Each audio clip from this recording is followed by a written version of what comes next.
പ്രിയപ്പെട്ട പ്രേക്ഷകർക്ക് സ്വാഗതം. ഇത് ബ്ലാസ്റ്റേഴ്സ് സോക്കർ. ജനുവരി ട്രാൻസ്ഫർ വിൻഡോയിലെ രണ്ടാമത്തെ സൈനിങ് ആണ് അല്പം മുമ്പ് ബ്ലാസ്റ്റേഴ്സ് പ്രഖ്യാപിച്ചത്. ചെന്നൈയിൻ എഫ്സിയുടെ 21 വയസ്സ് മാത്രം പ്രായമുള്ള വികാസ് ഷുംനാം എന്ന് പറയുന്ന താരത്തെയാണ് ബ്ലാസ്റ്റേഴ്സ് ഇപ്പോൾ ടീമിലേക്ക് എത്തിച്ചിട്ടുള്ളത്.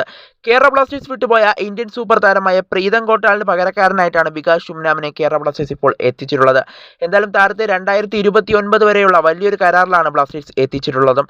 എന്തായാലും താരം ഇപ്പോൾ ബ്ലാസ്റ്റേഴ്സിലേക്ക് എത്തിയതിന് പിന്നാലെ താരത്തിന്റെ ആദ്യ പ്രതികരണം ഇപ്പോൾ പുറത്തേക്ക് വരുന്നുണ്ട്.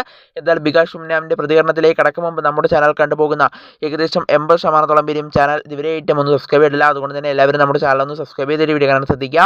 അപ്പോൾ നമുക്ക് നേരെ വീഡിയോ തന്നെ കടക്കാം. എന്തായാലും വികാസ് ഷുംനാം ഇപ്പോൾ പറയുന്നത് ഇങ്ങനെയാണ്: ഞാനിപ്പോൾ വളരെ ആവേശത്തിലാണ്. കാരണം കേരള ബ്ലാസ്റ്റേഴ്സ് എന്ന വലിയൊരു ക്ലബിന് വേണ്ടി കളിക്കാൻ സാധിക്കുക തന്നെ എനിക്ക് കിട്ടിയ വലിയ ഒരു ഭാഗ്യമാണെന്നാണ് അദ്ദേഹം പറയുന്നത്. കൂടാതെ കൂടുതൽ യുവതാരങ്ങളെ വളർത്തിയെടുക്കുന്ന ടീമാണ് കേരള ബ്ലാസ്റ്റേഴ്സ്. അതുകൊണ്ട് തന്നെ ഈ ടീമിൽ കളിക്കുക എന്നത് എനിക്ക് അഭിമാനമുള്ളൊരു കാര്യമാണെന്നും അദ്ദേഹം ഇവിടെ എടുത്തു പറയുന്നുണ്ട്.